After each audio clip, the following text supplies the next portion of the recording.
Imagine unlocking your smartphone, or plugging in an electric car, or charging a laptop battery. Most people never ask a simple question. Where did the minerals inside these devices come from? Because if you trace the supply chain far enough, you eventually arrive at one place, a country sitting in the very heart of Africa. A country so rich in natural resources that economists estimate it's underground. Wealth could be worth over $20 trillion. A country that controls most of the world's supply of cobalt, the metal that powers modern batteries. By every logical rule of economics, this country should be one of the richest nations on Earth, but it isn't. Instead, it is one of the poorest. This is the strange and brutal paradox of the Democratic Republic of Congo. It's a place where unimaginable wealth exists beneath the soil. While millions of people above that soil struggle to survive, to understand how this happened, we need to go back more than a century. Because Congo's story didn't begin with poverty, it began with greed. In the late 1800s, European powers gathered in Berlin to divide Africa among themselves. But one man wanted something unusual, not just a colony. He wanted a personal empire. The man was King Leopold II of Belgium. Instead of ruling Congo as a normal colony, Leopold declared the territory his private property. The land became known as the Congo Free State. But there was nothing free about it. Leopold had discovered that Congo's forests contained something extremely valuable at the time: rubber. And during the Industrial Revolution, rubber demand exploded. Cars, machines, and factories all needed it. So Leopold turned the entire country into a giant forced labor system. Villages were ordered to collect rubber quotas. If they failed, punishments were brutal. Entire communities were burned, families were separated, and soldiers often cut off the hands of workers to prove bullets hadn't been wasted.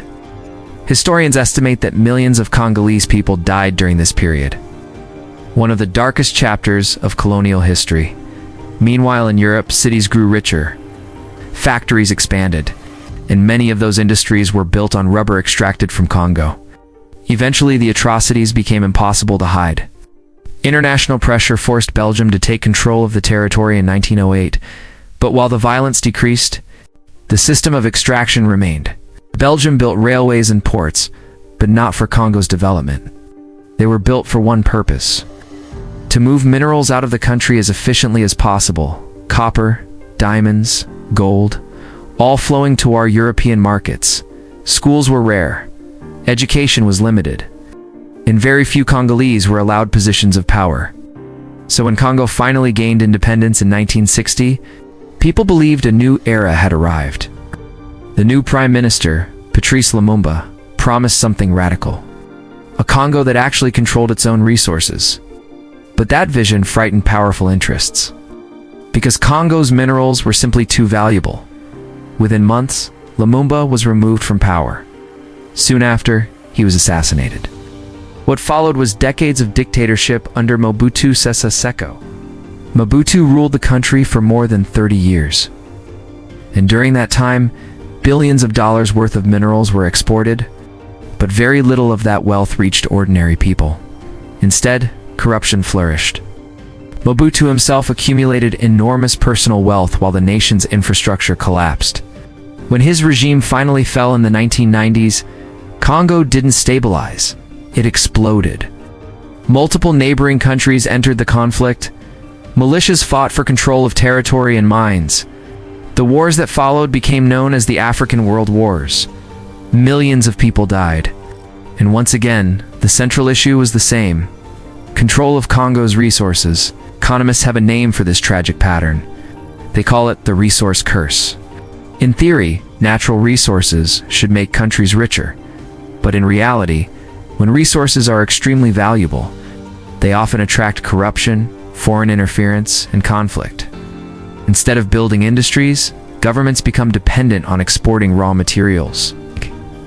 Instead of investing in people, elites compete for control of resource revenues. And instead of stability, the country becomes a prize everyone wants to capture. Congo became the perfect example of this curse. But in the 21st century, something changed: technology. The modern world suddenly needed a specific mineral more than ever before. Cobalt in Congo produces around 70% of the global supply. Cobalt is critical for lithium-ion batteries. Those batteries power smartphones, laptops, and electric vehicles, which means the global transition to clean energy depends heavily on Congo. Suddenly, the country became even more strategically important. Today, many of the mines are operated or financed by foreign companies, especially Chinese firms, which have invested billions into Congo's mining sector.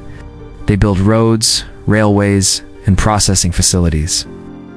But most of the minerals still leave the country as raw materials. They're refined somewhere else, manufactured somewhere else, sold somewhere else. Meanwhile, the workers who extract those minerals often earn just a few dollars a day.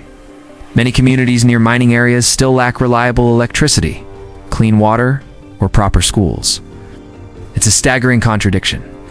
The world's technology revolution is partially built on minerals from Congo, but Congo itself has barely benefited from that revolution. So the question becomes obvious. Could this ever change? The truth is, it could. Congo has enormous potential. Its rivers could generate massive amounts of hydroelectric power. Its land is fertile enough to support large-scale agriculture, and its minerals could fuel domestic industries instead of just exports. But breaking the resource curse requires something extremely difficult: strong institutions, transparent governance, and the ability to resist exploitation from both internal corruption and external pressure. Till that happens, Congo may remain trapped in a cycle where incredible wealth exists beneath the ground, while poverty continues above it. But one fact remains undeniable. The modern world is increasingly dependent on Congo's resources. Every battery, every electric car, every device powered by lithium-ion technology, all of them connect in some way to this country, which means the future of global technology may be tied to the fate of a nation that has already given so much to the world. The real question is no longer whether Congo is rich, because it clearly is. The real question is whether the people of Congo will ever truly control the wealth beneath their own land,